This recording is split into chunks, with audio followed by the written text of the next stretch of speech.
Welcome to the Mythic Movie Maker podcast, where we analyze movies from a mythological perspective. My name is John, and this is my brother Nick. Hello.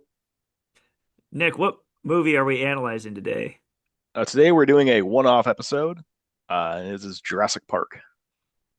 Yes, yes, yes. And do you have a quote for us from the movie? There's I a have lot of good several. ones. Yeah. There's a lot of good ones. The lack of humility before nature here staggers me. Okay, I had a Malcolm quote too. he's he's here in this movie to be quotable. Oh yeah. Well, he's telling you the themes of the movie. Yeah, So he's the author insert character. yeah. Malcolm is actually the character I have the most questions about in this movie. Why is a mathematician being brought on to observe the safety of this park? Oh yeah. And then where does he go for the last half of the movie? He's just like sitting there injured, not doing much, not really saying much. Yeah, And who is he? Why is he here of all people? He was chosen supposedly by the lawyer insurance guy. yeah. Like maybe he's like this big famous public intellectual, and the bring him on would assuage the board in some way. I don't know. That makes sense. Well, yeah, Um, that's another thing is like every great movie has to begin with some insurance investigation.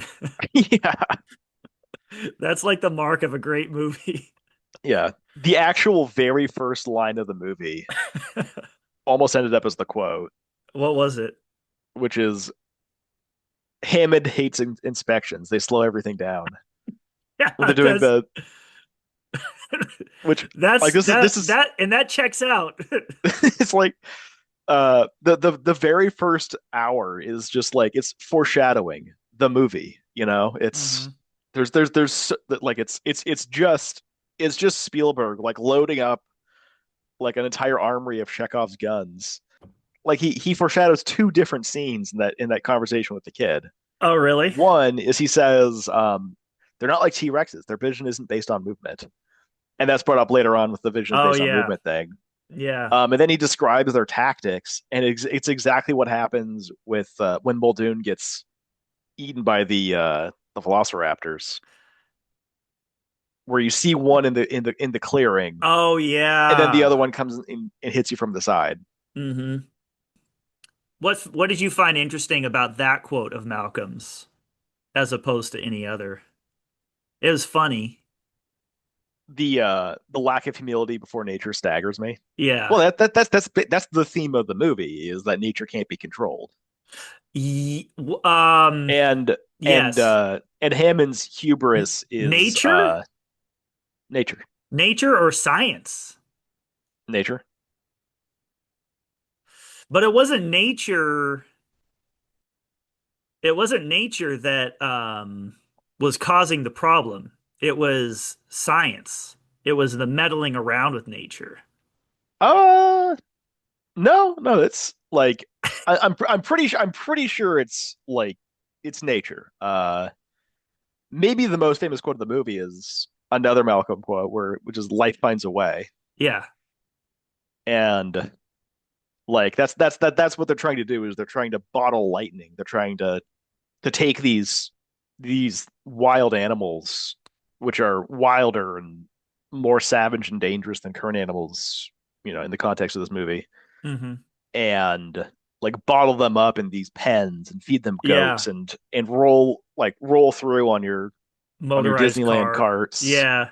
They even and brought up and look at them. Disneyland in this. Yeah, Is like, Disneyland had some problems when it first started. yeah. Like that's his That like um that's his excuse after like dozens of people have died. yeah. Well, the rides in Disneyland didn't work. So Malcolm is a chaos theoretician. Yeah. Chaos theory. What does that mean to you? He explains it in the movie. Okay, so I don't. understand chaos theory that well, but my pop science understanding of it is that once a system gets sufficiently complex, it becomes impossible to predict its outcomes. Yeah. Or control. Yeah. And I think with that, I think like the pop science understanding of chaos theory is probably what the movie is trying to play off of. So I think the idea is that life and animals and nature is so complex and difficult to understand that the attempt to account for every accountability is futile. Yeah. Because Uh, you can't, you can't account for everything. yeah. Um, it's too Although, it's too chaotic to predict. although I do think that the theme of the movie is actually hurt a little bit by Nedry in that, like, oh no, we can't possibly predict nature, and that's what happened. But in the actual text of the movie, it's there's a literal human saboteur that Um, that breaks yeah. everything. Well, isn't that part of nature, human nature? Because he did it out of like, Just just well, just just pure naked greed he felt aggrieved. because he felt like it wasn't getting paid enough. He wasn't getting paid enough and he was doing too much work, which probably could have been the case, like knowing Hammond, you know, Yeah, like and the other thing is like they consolidated every technical role just to him, and that's how he was able to do all this. yeah, because they almost on purpose created a monumental single point of failure. Yeah. And so that's but that's human nature also. I like what you said too. Like they literally tried to pen in these cages, like cage in nature Yeah, or cage in these like this really powerful force. like the density of the foreshadowing is actually so insane. Like if you remember at the very beginning of the movie, or like the second scene of the movie where we meet Grant and they're uncovering dinosaur bones. You know, Yeah. the scene with the kid and the claw. Hammond just walks into their trailer, Mm. pops the cork on a champagne bottle, and Grant is like, "What? Like, no, it's not time for that yet." And then Hammond is like, "No, it's fine. It's I've decided that it's time for that." Yeah. His tendency of starting things before they're ready. Oh yeah, he's completely impulsive. Yeah. And then like it in like he shows up, it causes all these problems. Like he pisses off Grant and how was the other Sattler. Sattler, Grant and Sattler, and then he immediately assuages their anger just by throwing money at them. Yeah, he's used to getting his way. Like I want something now, and I have enough money to make it happen now. But so the two most interesting characters we've already covered to some degree. Malcolm and uh the old guy. What's his name? Hammond. Hammond. Malcolm and Hammond.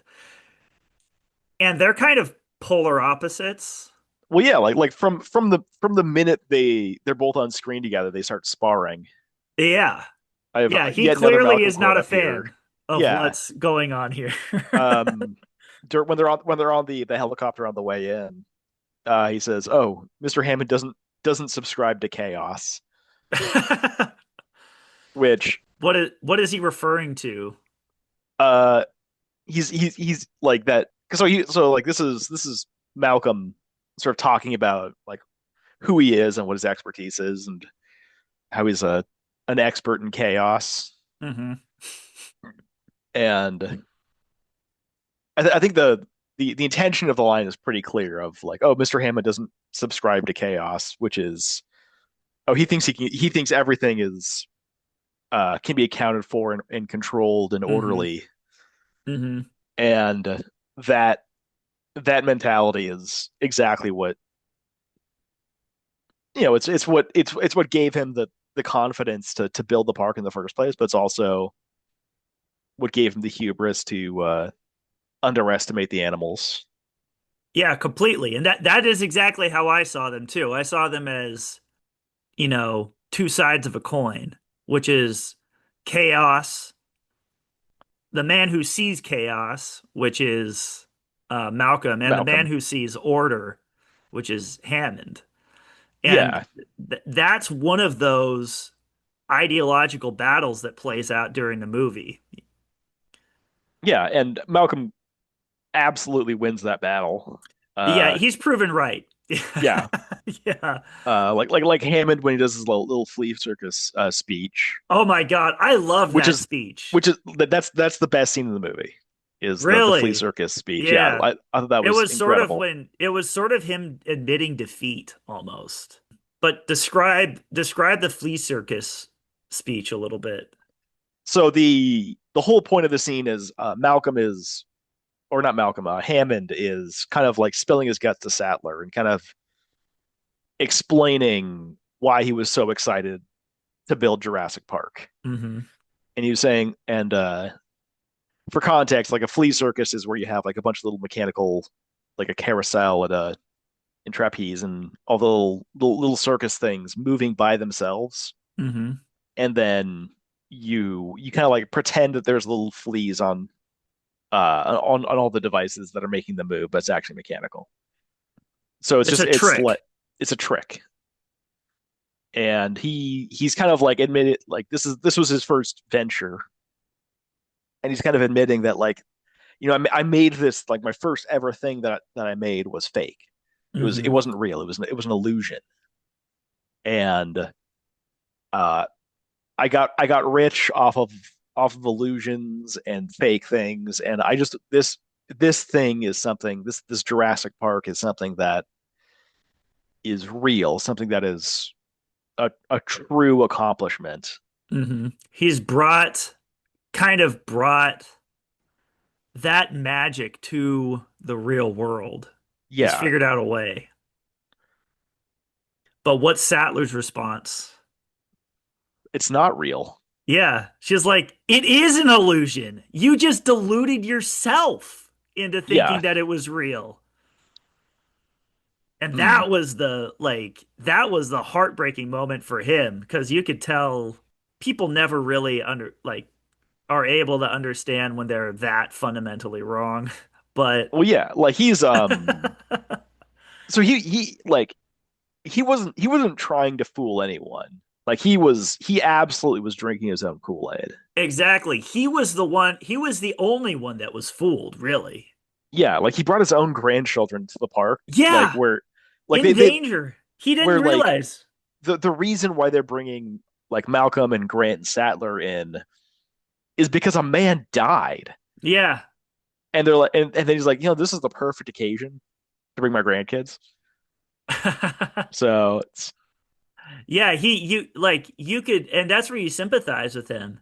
He's not an evil, maniacal person. He's a very real villain, where he's actually just fully convinced that he's doing the right thing, and he doesn't want his grandkids to die. He's just that convinced that Jurassic Park is safe.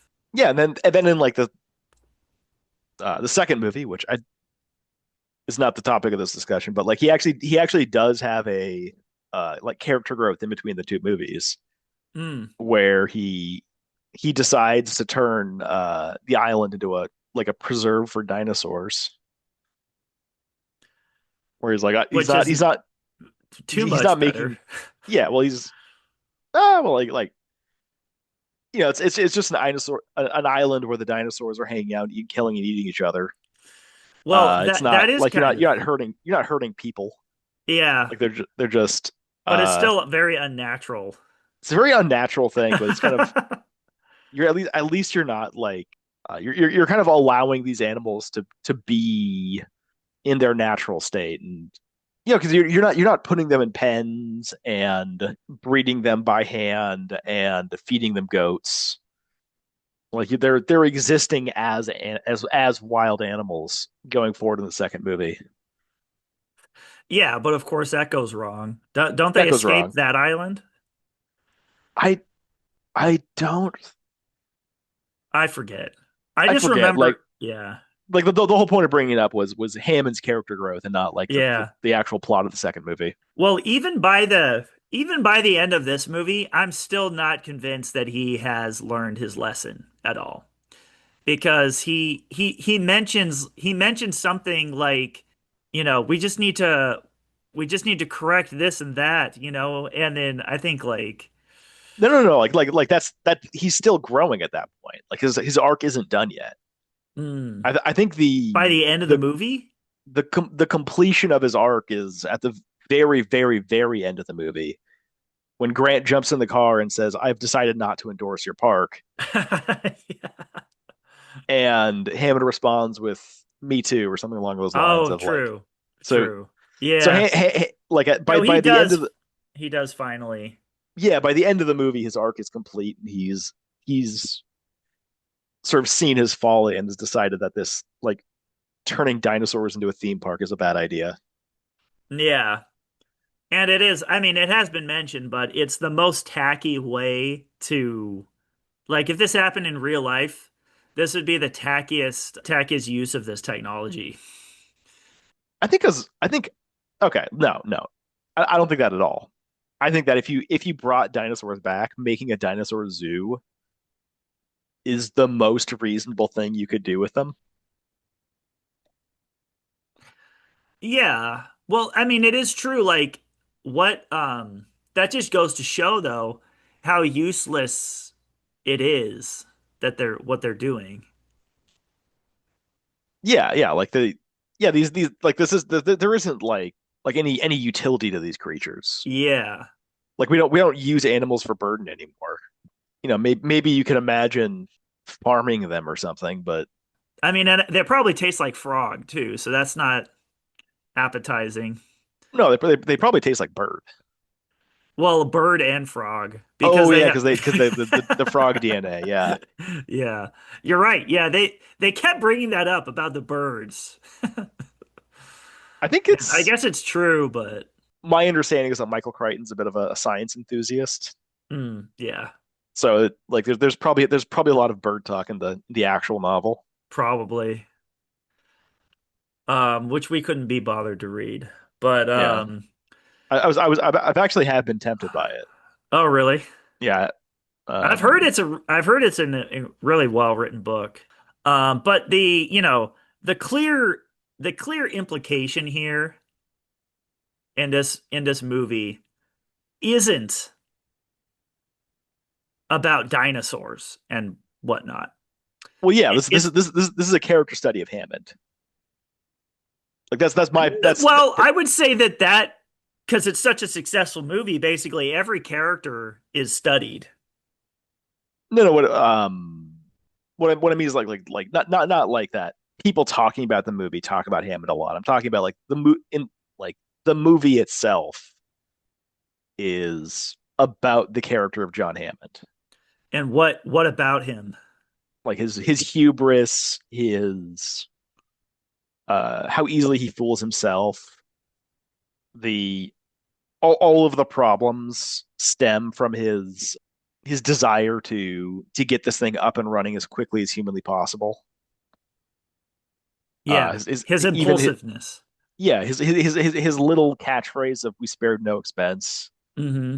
Well, another. Okay, so there's two more interesting things that I picked up about Hammond. Okay, The first one was during that champagne scene. Do you remember when he was saying he was talking and talking, and I feel like he was trying to put on more of an American air to make them feel comfortable. So he said at first he said schedule, and then he stopped himself. Is like schedule. yeah, that was a fun little moment. Yeah, and Uh, it made me kind of feel like, oh, he's a little.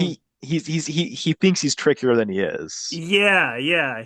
Yeah, He's like he's playing some other game because why would they care if he speaks like a Brit? Like he's just got something he's hiding a little bit. You could see yeah, like under his like cheery, confident exterior. Well, he's like first and foremost a showman.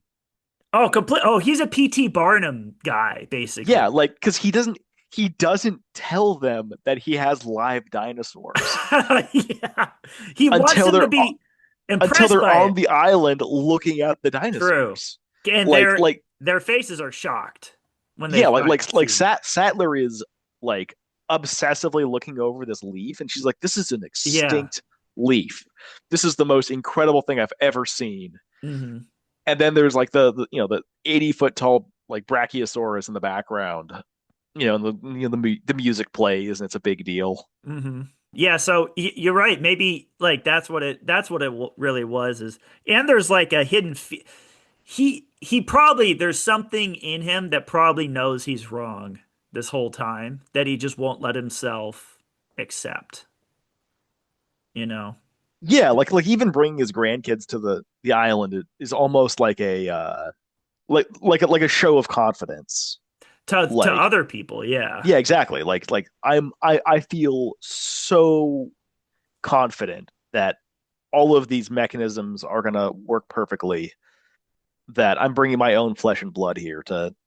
This Hmm. is this is this is how safe this place is. It's already safe enough to be a theme park. We could already start bringing families in. Like that's That's how true. safe it It was is. that was all a show too. That was Yeah, all a show too. Yeah.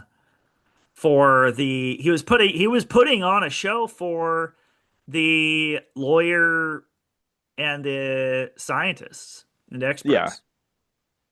You're right. That is like one of his main qualities. There was also something else. How was he dressed the whole movie? Like khaki, Mm-mm. white, all white. All white. He was pure. He was just completely a bright white. How was Malcolm dressed? All black. All black. Okay, so there's like There's a yin a and yang thing going on yeah, there. And there was that great moment too where Malcolm was pestering him about not seeing any dinosaurs.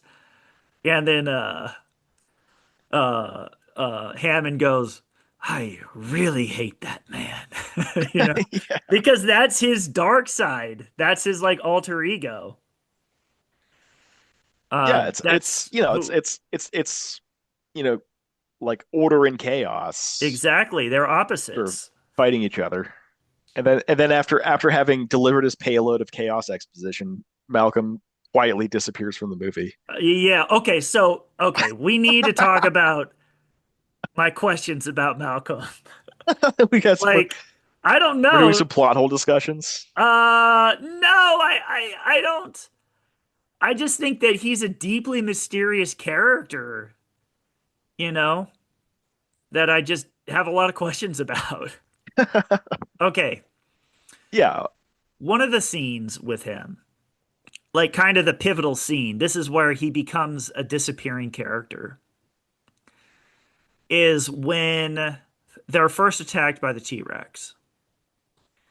And Grant has the idea to take a flare, wave it at the T-Rex, and then is about to throw it into back into the pen where the hmm T-Rex came from. And Malcolm takes another flare, waves it at right as soon as the T-Rex is about to get distracted by Grant's flare. Malcolm takes a flare and throws it over by the lawyer. Why does he do that? Do you remember that? I think okay, the way I read that was that because Malcolm like demonstrates an affinity for the children earlier on in the movie. Hmm. Like he clearly likes the children more than Grant does. Yeah, but So I think Grant was did that to save the children. I think he was behaving irrationally. Like, oh no, the children are in danger, and Grant is doing something that's drawing the T Rex away from the kids. Like I should yes and that I should further distract the T Rex to be extra sure that the kids aren't going to get eaten. Yeah. Like that was my I kind of like I reading of like that. I think you read it the same way I did, which is Okay. but my version is more keys in on one word that you used, irrationally. Yeah, yeah, he's not. Yeah, he's a little irrational as a character, like I don't as a think that character. he I don't think I think that his main purpose in this movie is to cause chaos. I okay. So here's he. I actually have a very different view. Okay. Um. Uh. Like crazy acts of chance seem to benefit him. Uh-huh. Completely. I got Because that like the feeling. yeah, because the like the tiki bathroom thing collapses and it falls on him and it covers him up.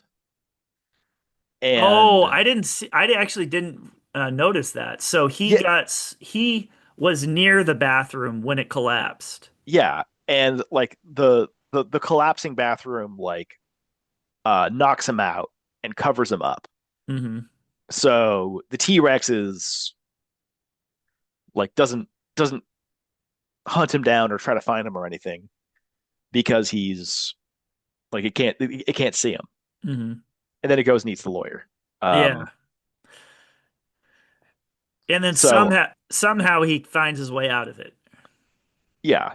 Well no, he's still there under the debris when Statler and Muldoon find him. Oh, okay. Yeah, he does benefit. He does always benefit. He thrives in chaos, in chaotic environments. That's Yeah. where he that's where he feels comfortable. Like he almost when everything was going too well, you could almost feel in him like getting antsy and like needing to like talk and stuff Yeah. because and Eh, like he kind of is telling people like this is wrong from an emotional place of like I'm not comfortable right now because everything is too perfect. yeah, you're like you're not humble enough. Like that's not like really a strong indictment of the safety of a theme park. Yeah, exactly. It's like an Um emotional response. yeah, and then also like when he's doing the little drops of water on Hmm. Statler's hand, he has no reason to believe that the two drops would go in different directions. Hmm. It's just just the chaos benefited him. Yeah. Yeah, it'll always prove him right. Yeah, Yeah, he just has a faith. He kind of has a faith in it. Okay, so speaking of Sadler, he was like clearly flirting with her during that scene. absolutely. Yeah. Like like Like uh it's like he basically came out and said like, "Hey, yeah, is like she taken? yeah, But you know what he did? He was doing there. He was chaos doesn't get enough credit for its benefits. But chaos kind of forces you to confront things that if something is too orderly, you can just ignore. For yeah, example, their relationship was probably going to fizzle out. You could kind of see it happen because she wanted kids and he didn't. mhm. And he was comfortable just letting things be the way they were, and she was just going to become frustrated and leave him or something. Well, yeah, like Michael or Malcolm refers to children as like chaos incarnate or something along Yeah, those lines as being it's like totally creatures of true. chaos. And Sattler was like pushing the children towards Grant. Yeah, she was. And Malcolm towards her. So, and I think she was actually inviting the flirting a little bit. And it kind because it was kind of Like yeah, pushing.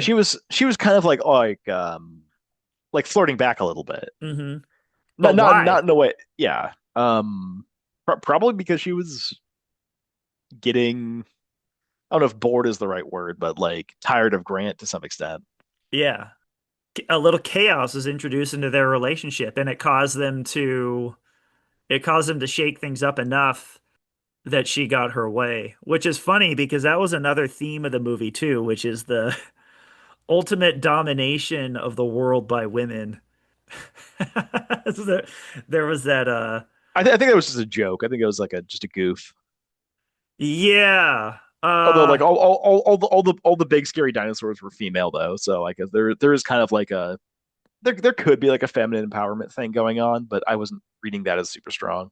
yeah, there was a lot because like Oh the yeah, hunter like guy was like clever girl, yeah, and she then did call Hammond sexist at one point. mm-hmm, that was Um, very overt. yeah. So And there was here's the that thing. speech, and then just real quick, and then there was Oh that yeah, that obviously that speech where Malcolm says, "Man killed God when man created dinosaurs," and then she said, "And then women ruled the earth." So yeah, like it does kind of like the Lord of the Rings thing of like using man to refer to mankind, and then like yeah, then yeah, later on recontextualizing it just to mean like men. which is annoying, but anyway, go Yeah. on. What were you gonna say?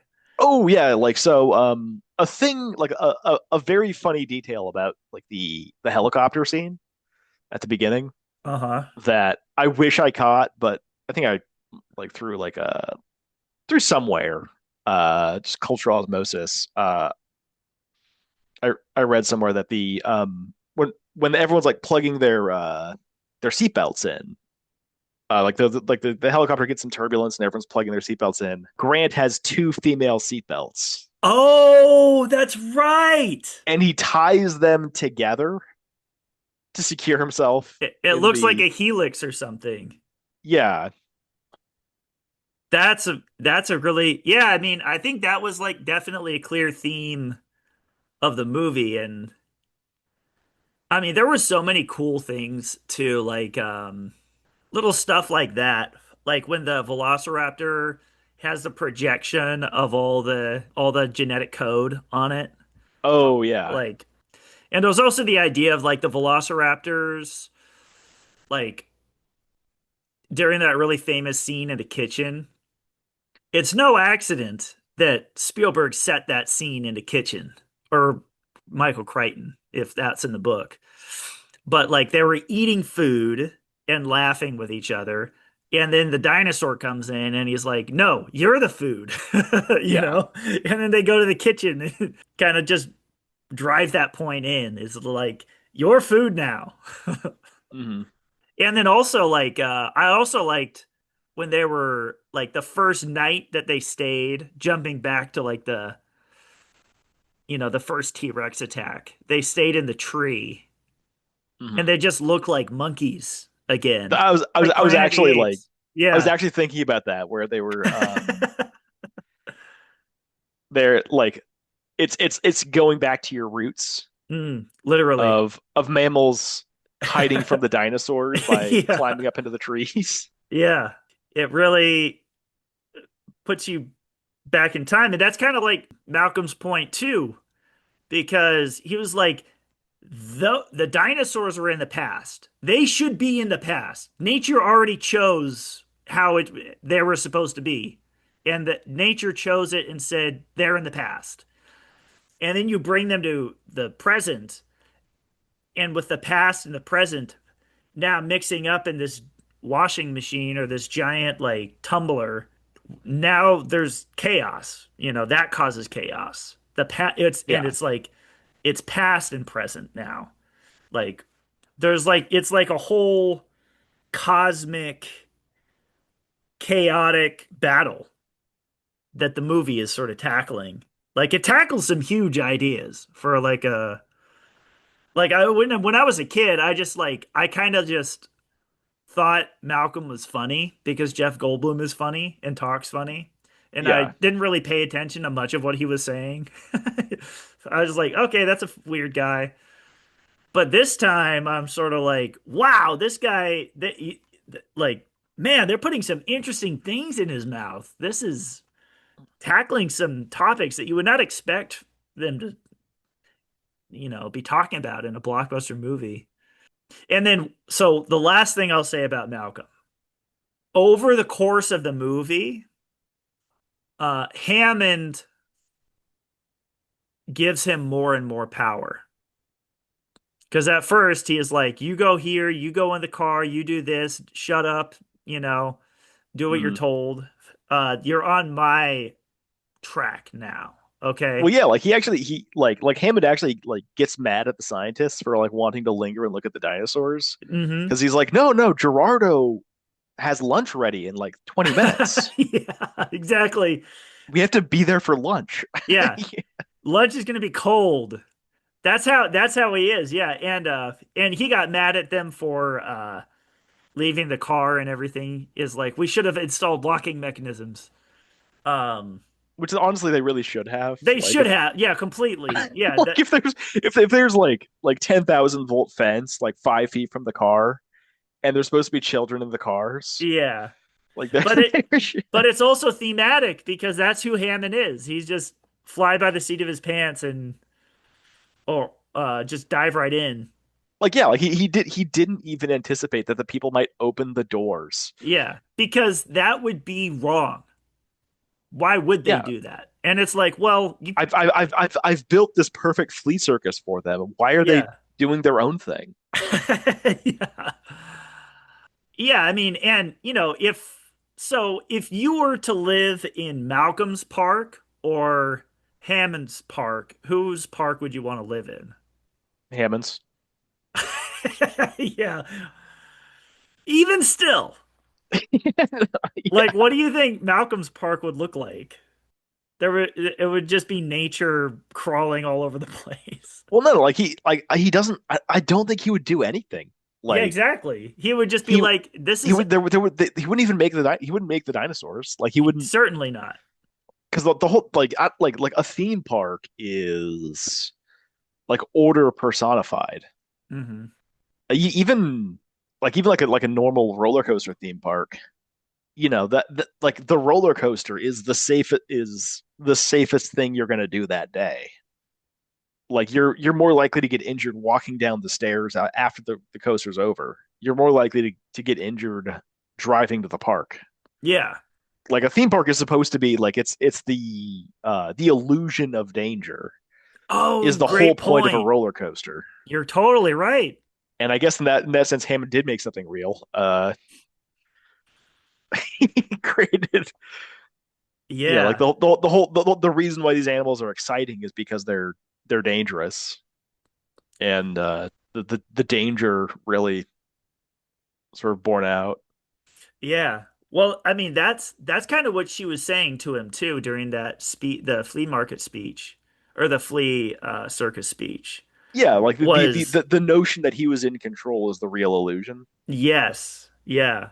And like your version of reality, you're trying to graft onto actual reality. Yeah. Okay. So like there's like the context of the movie. Like if we're looking at what the movie itself is saying, it's that bringing the dinosaurs back was a dangerous and reckless thing. Hmm. But like if John Hammond existed in real life, the results of the like of these of like the events of the movie would be the result of his sort of reckless and premature kind of opening of the park and like Yeah. doing all these things way faster than they needed to be done. Yeah. It didn't require any discipline to attain the power that you're using here. He doesn't have any discipline. Yeah, yeah, like him like building the dinosaurs not requiring discipline is one thing, but John Hammond definitely not like him as a person not having discipline. It's Hmm. pretty clear. Yeah, yeah. He even like I think they say in the movie you're like a kid with a toy with a new toy, like, Yeah. and you want to show it. Like it's just like I think that the dinosaurs and the park and all that they they're what the movie is talking about isn't just that. Like the dinosaurs, what the dinosaurs represent is the same thing that the Terminator represented, technology. And this is something that people have been thinking about since the dawn of the Industrial Revolution. Essentially, the whole movie is talking about technology and what it does to people. There was another book that came out during that same time that talks about the same issues. Jurassic Park is essentially a remake of that book. So, okay, I am uh I am directly like my reading of the dinosaurs is directly counter to yours, But what where book am I talking about? There's a fictional book that came out about the dangers of technology and what it does to people. Bringing, maybe even bringing somebody back from the dead. oh, Frankenstein. Yeah. I This, thought I thought that was like way earlier. no, it was like the early to mid 1800s.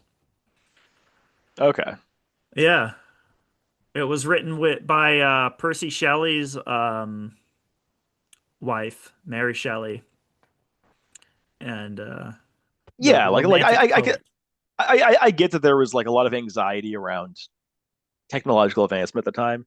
You know, like whatever the new thing Hmm. is whatever there's anxiety about. But back on the dinosaurs, like I don't like the dinosaurs are not coded as technology. They are nature in my opinion. I Like disagree completely. the I dinosaurs are absolutely a force of nature. I think that And dinosaurs are Frankenstein's monster. So what happens in the book is Dr. Frankenstein creates the monster and then it gets out of his control. yeah, That's what the dinosaurs are. well, for starters, like when Frankenstein like breaks out and gets into into the woods, he doesn't harass Dr. Frankenstein like because it's his nature or whatever. Like he's Frankenstein himself is a thoughtful, intelligent creature, and he has an actual grudge against Dr. Frankenstein. Like they have full conversations with each other. The monster is like a real like a person and a character that can talk Yeah, and but just thematically, like they're the same story. okay, yeah. Well, like mad scientist creates monster, monster kills mad scientist is it's the seminal science fiction story. Yeah. And Um, yeah, it is. And you know another one? There's a picture of the man who the other story is about on Nedley's computer. J. Robert Oppenheimer. oh, okay, yeah. That is a Frankenstein story. The whole movie they talked about how like J. Robert Oppenheimer is the mad scientist and he was haunted by the atomic bomb because now it's out of his control. Yeah. The whole movie he was haunted by it. It's completely a Frankenstein story. Yeah, okay, so like but yeah, like that is, but when Malcolm's talking about chaos and complicated system, he says like, oh, nature and like nature finds a way. Your lack of humility before nature staggers me. Like these are like animals that are growing and evolving and filling in gaps But isn't it? and Yes, but it's not natural. It's like the flea circus. It's an illusion. And it's like yeah, filling in the gaps. It's they put frog DNA in them. And then that's what caused them to make their own eggs. It's unnatural. They're unnatural. They're an yeah, illusion. they don't belong in this time.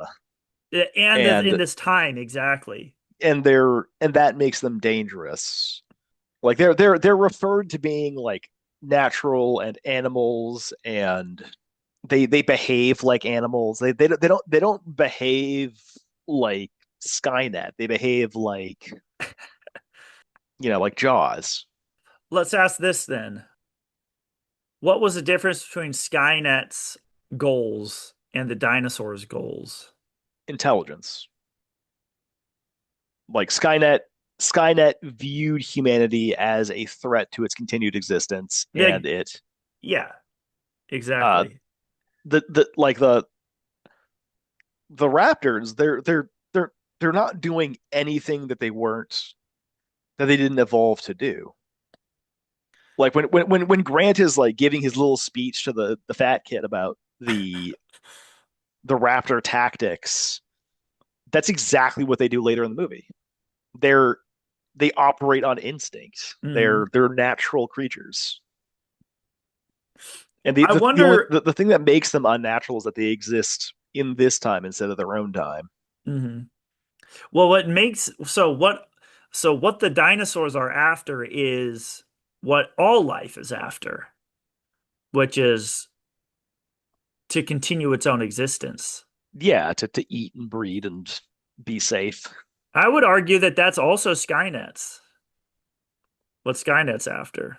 But the thing that makes Skynet different is that it is unintelligence that has goals and pursues long-term goals. Well, it's just beating humans at their own game. Yeah, like it's like Skynet's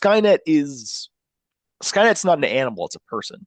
Yeah. Uh And it has it different strategies to continue its existence, yeah, survival. so it behaves like a character and not like a force of nature. Yeah. The the raptors are only doing what comes natural. They're not hunting Hammond out of vengeance or fear, or they're not trying to scare him off the island so that they can run around free. Like they're hungry animals, and they're doing what comes natural. Like like earlier in the movie when Grant is talking about like when the goat like comes up out of the floor and the to Hmm. feed the T-Rex. Yeah, that's Uh not he says natural. he says that he says she doesn't want to be fed, she wants to hunt. Yeah, exactly. So it's yeah, like they're the animals are behaving like a force of nature and not like a technology run amok. Yeah, and Hammond was treating them like cats. Like yeah, like animatronics in That Disneyland. was another good quote. Yeah, but when the pirates break down, they don't start killing the tourists. Yeah. Um, okay, so here is a strange thought that I had. You Okay. mentioned the goat. Wasn't just a goat though, was it? What did it have on its head? Horns. Horns. There's a male goat. And then what was the other animal that was fed? A cow. Not just a cow, There's a bull. a bull. So first off, that's the feminist theme again, which is they're sacrificing. Well, sorry, I gave it away. But they're feeding only the male animals to Okay. the to the To the female to dinosaurs. the female dinosaurs. And then there was just something about the way that it was done that just rubbed me really weirdly. It's just, and I think what it was is like they're these innocent, helpless animals, and they're just putting them on a putting them out there to be fed, essentially. And not only are they helpless animals, but they're animals that have a history to them. These are animals that have ritually been sacrificed to the gods throughout time. Like it could just be because they're large like livestock animals. I mean, like what like sheep have been classically sacrificed. Like what other large like I think pigs have been as well. No, Like chickens have been killed ritually. Like yeah. the So like these are like very specific animals, and they were fed to the dinosaurs in such a way that it seemed ritualistic to me. the goat seemed ritualistic, yes. Yes, that the Because way it that was it came up on the altar. Yeah, I it was was like, yeah, it was up above them. It was like on this pedestal that rose up. yeah, that it was just such a strange sight.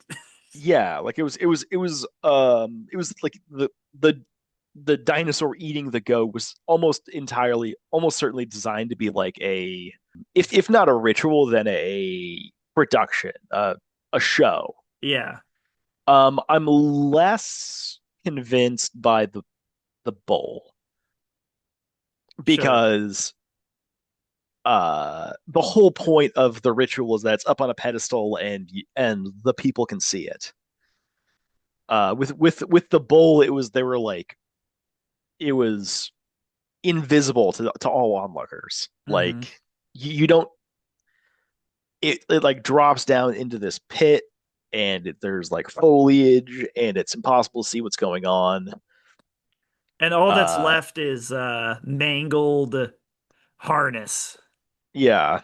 Yeah. So to me, like the goat seems like a ritual sacrifice in ways that the cow doesn't. Okay. Well, let's just go down this road a little bit then. If they're if it's supposed to seem like a sacrifice, what is a sacrifice to? I mean What are they trying to what are they trying to appease? well, like clearly they're trying to appease the T Rex itself, because they, and in this context, the T Rex represents like the fury of nature, in my opinion. In your opinion, to me, it's technology. Okay, To so me, the goat is a sacrifice to modern technology. yes. To me, Okay, I feel like because there was also the quote, the Malcolm quote, which is, man, okay, God creates dinosaur, God creates God kills dinosaur. I forget what it is. But anyway, man, like God, yeah, God kills dinosaur, God makes man, man kills God, man makes dinosaur. man makes dinosaur. So man has killed God, and now we sacrifice to dinosaur. And the roles are kind of reversed, again. So something that we used to lord over in a way, like the dinosaurs are extinct and we're alive, presumably because we're better than them. Now that's reversed again. And it's sort of like we're in the kitchen getting eaten by them. Yeah. So, But I will also say, I feel like Hammond sees himself as God. He's dressed kind of like in these radiant garments, you know? well, he's dressed the same way that Morgan Freeman is Yeah, exactly. in Bruce Exactly. Almighty. Yeah. Yeah. And so I think that, like, why he thinks that he's God is because he has this tremendous power of technology. And they're doing these, they're worshiping that essentially, having that power. I think the wild nature of the dinosaurs is I think like that's supposed to showcase how wild they are, and not like, What because is? the whole point of the whole point of the scene is being like, oh, the T Rex is a hunter and a killer and a thing that hunts, Hmm. and we're trying to appease it and keep it happy while denying its nature. Hmm. And I think like, to me, that's the point of that scene, is like the T Rex is a an animal, and we're treating it like a theme park ride. Yeah, Hammond does not see, he sees the dinosaurs as automatons essentially, like Yeah, his own playthings, and that they would never rebel against him. his formative experience is the flea circus, where Hmm. like not only do you have absolute control over everything, but there's no nature there at all. There's no animals at all. Okay, so I have a couple loose ends that I forgot to tie up. Not that we're near the end, but so one last argument I'll make Okay. for the dinosaurs representing technology and not nature is the very end of the movie when they're on the helicopter leaving. Okay. Do you remember what they look out the window and see? Condors. Oh, are those condors or They're pelicans? Condors would be great because that actually was referenced in the movie. yeah, like I don't know birds very well, and condors would make so much sense That it actually thematically. would. It actually would. That would So be I just kind of casually assumed that they're condors. condors are like They're giant huge. vulture, yeah, vulture looking things. Yeah. I don't think that I would love them to be condors, but I thought they were pelicans because Um. pelicans fly really close to the water like that. Okay. But anyway, so like that was the last image of the whole movie. Like Yeah. Was the what does that signify though? Like the fact that they went through this whole ordeal and they're looking at these birds flying above the water and it brings them peace. And clearly, they're in the helicopter and yeah these the are main absolutely pelicans, by the way. yeah, yeah, Yeah. yeah. The main guy, Grant, has the kids on, hugging him and stuff, and the at Sadler is like Well, happy because she sees him like interacting positively with the kids, and and uh, clearly like he's gonna be pro kid and yeah. and he's looking down at the birds flying over the water and it brings him peace. Why do they end it that way? Oh, well, they bring up the birds are dinosaurs thing a couple Exactly. times, Yeah. and this is like maybe this is dinosaurs as they should exist in harmony with nature as a with modern nature. That's exactly what I got from that too. Like everything has kind of been restored to the way it's supposed to be. I don't know if that exactly proves my point, but I'm glad that we I'm yeah, like I think it's like I think we're probably just gonna end up that's agreeing fine. to disagree on this one. Because to me the whole theme of humility before nature is so strong, and the dinosaurs are kind of these natural, if savage, creatures more than they Yeah. are a yeah. They're natural, but they're in an unnatural habitat or Yeah, yeah. they don't belong in this time. Yeah.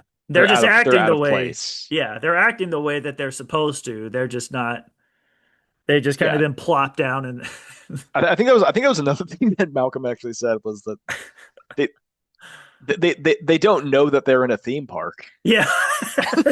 I missed that. That's a great quote. Yeah. Okay, so I'm glad you brought up Malcolm because that was the other loose end I wanted to tie up. Mhm. The guy that we weren't going to talk about anymore. Exactly. Well, after I tied up these ends, because I haven't been, I forgot to tie this up. Okay, so, and can you blame me? He's just so cool. Yeah, yeah, he's a neat character. I brought a scientist and you brought a rock star.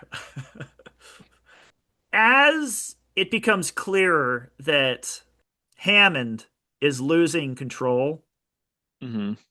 and as he's realizing it, he looks to Malcolm more and more to decide what to do.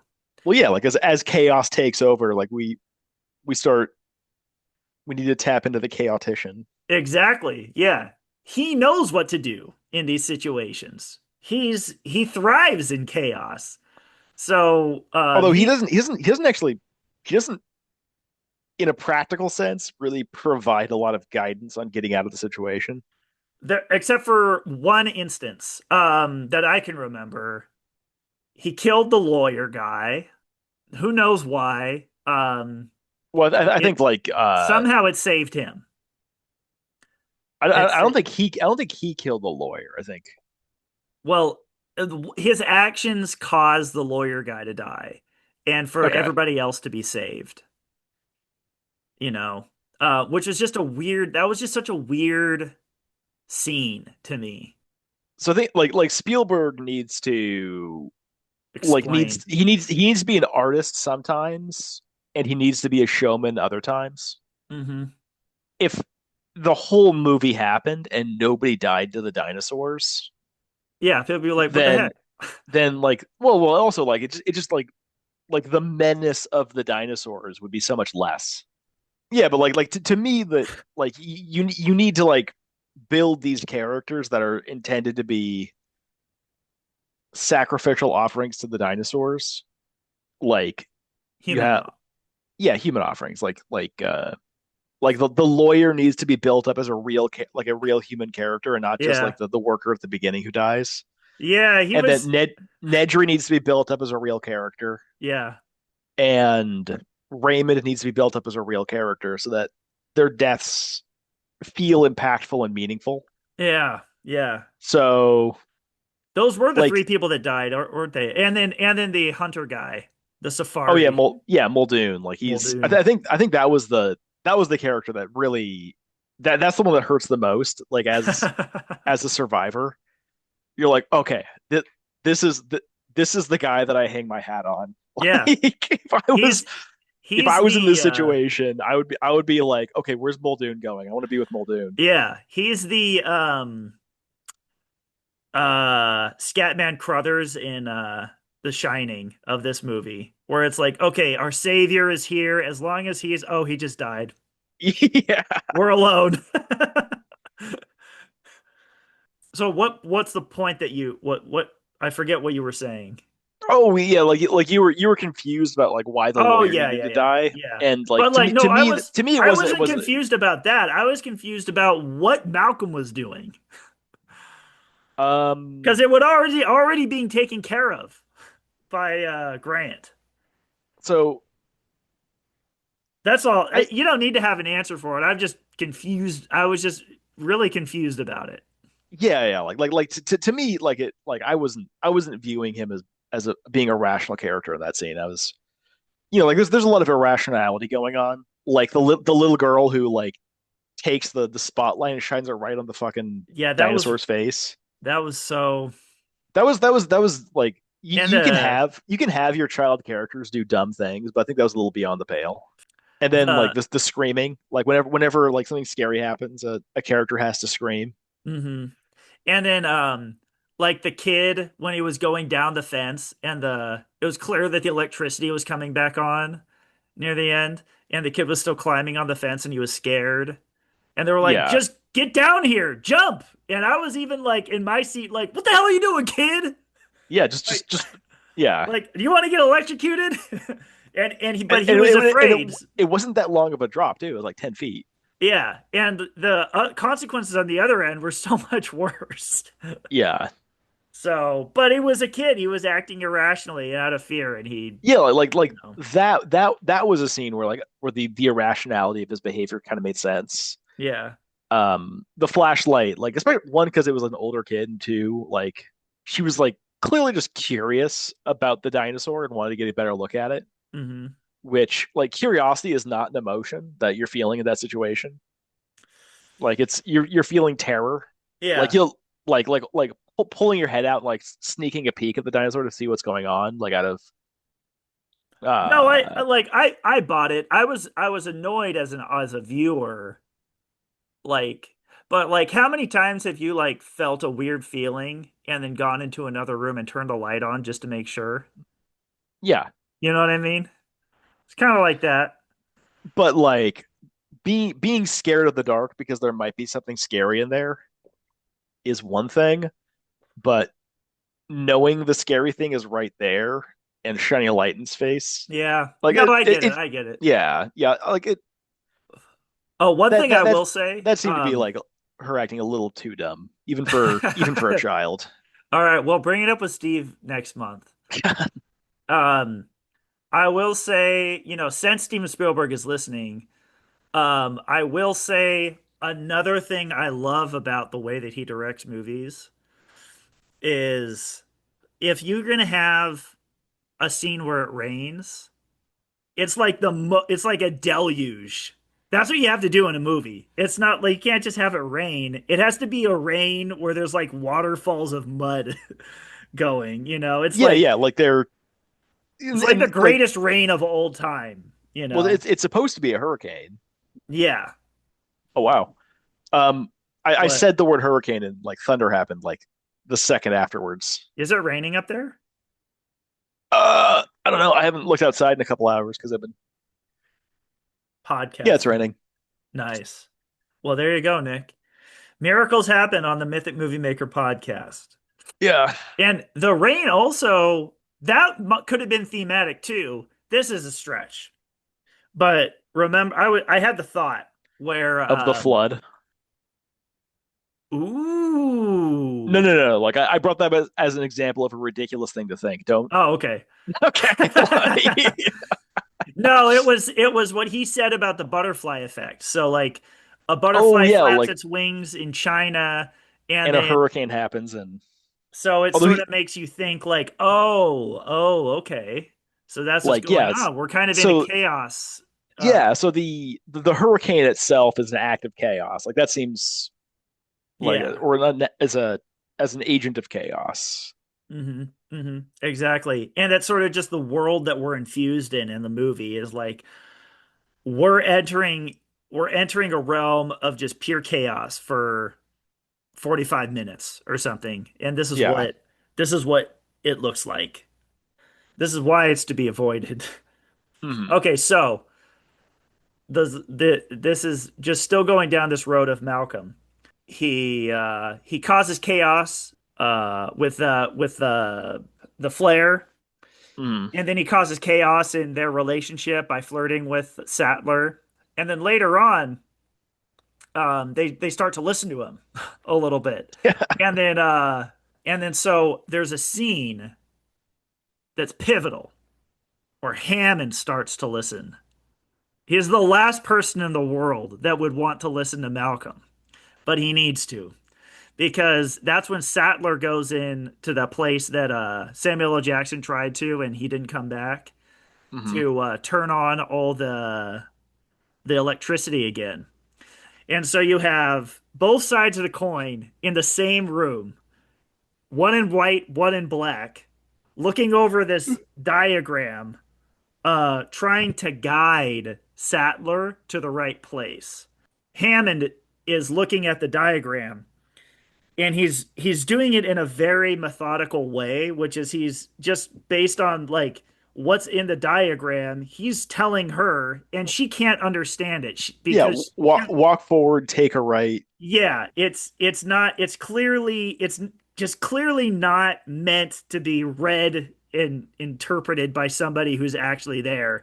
It's like Yeah. made to for construction reasons or something.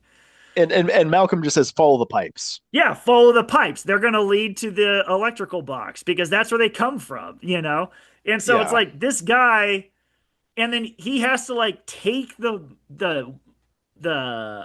walkie away from Hammond because Hammond is clearly failing and is doing it his way, the orderly Yeah. way, the very instructional way.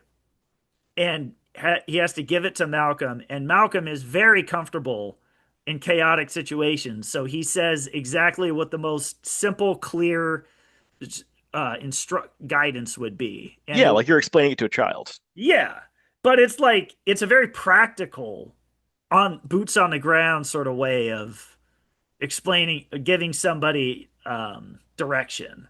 So in that moment, Malcolm is recognized to be the ruler and the one to give directions because the situation is completely out of control. Hmm. And Hammond, that's when Hammond realizes that. I really don't have that much more notes for the movie. Yeah, I've only got like a few. I will say that, but let's hear your notes. But one thing that we haven't talked about much is the main relationship in the movie, which is the Grant and Sattler's sort of thing. I think we actually did talk about that, like Yeah, him coming around on the topic of children, yeah. And it is him kind of him, obvious. him throwing away his raptor claw. hmm What does that The what does that signify? Well, to me, like the raptor claw is like him being obsessed. He's obsessed with dinosaurs. Like he hmm loves dinosaurs, and this was like some like remnant of a dinosaur, like something detached Ancient. and ancient, Yeah, solidified. and the dinosaurs as they currently exist in the park are the real thing in a kind of way that like he doesn't need the claw anymore. This thing is clearly a prized possession of his. hmm Uh, And he respected its fearsomeness before. mhm. And he was actually trying to instill that fear into that little fat kid. Yeah, which is actually a really hilarious thing because like there's no practical reason why you need to be afraid of velociraptors. Well, he didn't want him to fear the velociraptor. You want to respect it. He wanted him to respect it. Yeah. Well, he also dropped the raptor talon because he was protecting the kids. He couldn't have that claw. That claw didn't make sense anymore to him. Because he Yeah, was a protector now. He well, wasn't and a also like raptors like stopped being this really cool thing and started being hmm this dangerous monster. Yeah, yeah, because he was confronted with it, and then the respect that he had for the raptor was kind of not a full respect either, in a way. Yeah. He didn't respect. Um, Yeah. and this is actually kind of like dovetails with one of my notes on the kid. Like there's kind of like a juxtaposition between the kid at the beginning of the movie and the kid, him, Hammond's grandson, where Tim loves dinosaurs. hmm He respects dinosaurs. He actually really respects Grant personally. Like Grant is a personal hero of his. Yeah. He's carrying around his book. Like even the costuming decision where Grant has this like wears a bandana like a neckerchief. hmm The kid has the exact same thing. He's wearing a Oh, little bandana as a neckerchief. well, and that Hammond is using that too. Oh, he's like trying to like That's why he chose him yeah. the So whole time. it's yeah. So there's kind of like this juxtaposition between the kid at the beginning who doesn't respect or even seem to like the dinosaurs, and this kid like later on who is a dinosaur enthusiast, just like Grant. hmm Well, and Grant Um, Grant doesn't really care for either of the kids immediately either. yeah, Like like he was not the one not because they respect dinosaurs or don't, but just because they're kids and he hates kids. yeah, they're they're smelly and chaotic and whatever else he has to say. Nedry's death. Well, wait, Uh, before we go on, move on to that though. okay. I just want to say, like, I think this is a theme that I picked up on when I was a kid, and but just to say it, the idea of life finds a way also refers to the idea of kids growing on Grant. Yeah, And like his like the natural compulsion to procreate is eventually. as long as he was resisting it for so long, but life always has to find a way. And I Mhm. think that's I always thought that was such a beautiful message alongside this very masculine, monster movie. Like that the theme works as well of life finds a way for both the personal and the cosmic situation. Yeah, well, like it's like it's not that he's ready to become a father. It's like he's like over the course of the movie, he becomes a father to these kids. They probably also have like like a regular real father at home, but Like he kind of like he like in his own arc, he sort of becomes Hmm. like Ready. yeah. I don't know. It's just I can't get this idea of the dinosaurs all being women out of my head. And like it makes me view Sattler differently. I don't know, she just seems to me very calculating, you know? Like finally I got him. I got him to see my way. And I don't know, I didn't know how to phrase that in a I nice way, but I like I don't think I she's saw her as a as dinosaur. Machiavellian as you. No, well, I don't think that she was the one that created the dinosaurs so that Grant could have kids, but I think she was opportunistic. Well, no, I think like at the end when he's like when he's got the kids with him and like not quite hugging but like embracing them. I don't think she's like all according to plan. I think she's like you need to have a character in the movie recognize Grant's growth. Yeah. So she's just it's just like the audience understands through her that he's grown in this way. But he grew into what she wanted him to grow into. In a way, he was kind of her creation. His development was sort of her creation. And she didn't I know don't how it was going to happen. This I is don't kind of an like extreme I would say it's very extreme. version of it, whereas like, but in my view of their relationship, this was going to happen the way that she wanted to, one way or another. Grant almost didn't have a say in it. I don't think that's true at all. I think like this is because so much of what happened like Grant and Sattler weren't even together like for the majority of the movie. Hmm. Like all of that happened in her absence. I don't think it's like, oh yes, finally, it's just like I wanted. You don't? No, well, Ah, I got I that feeling I from it. think she was like, oh, I think it's almost like a maturity thing because like hating kids and be like kids are stupid and they're dumb and I hate them is kind of like a classically immature thing to say. That's true. And She was waiting for him to grow up, yeah, basically. like I don't even if they don't have kids together, I think him recognizing that kids are like good in certain ways and like caring for children is this act of kind of like selflessness. Hmm. Yeah. I think watching him grow is something that she was happy to see. Like chalking this up to like any sort of plan on her part. Like, and obviously she wasn't, you know, she wasn't in on the Amber dinosaur creation thing. Oh, well, Uh, that was another thing to me that was a okay, I fully agree with you. I just got a weird vibe from it. But there was to me the reason why I thought Hammond didn't learn his lesson is at the very end of the movie, you see them all on the helicopter and he still has his cane, and on the top of the cane there's a mosquito and amber in it. And so it's like, God damn it, is he really keeping that around? There's that little tiny spot in his head that's like, it can work. I think like it's To me, it was foreshadowing a little bit.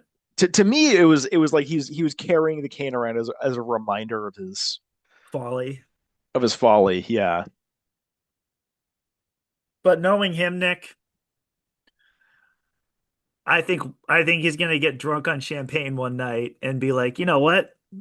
Wake up the next morning with a dinosaur. Yeah.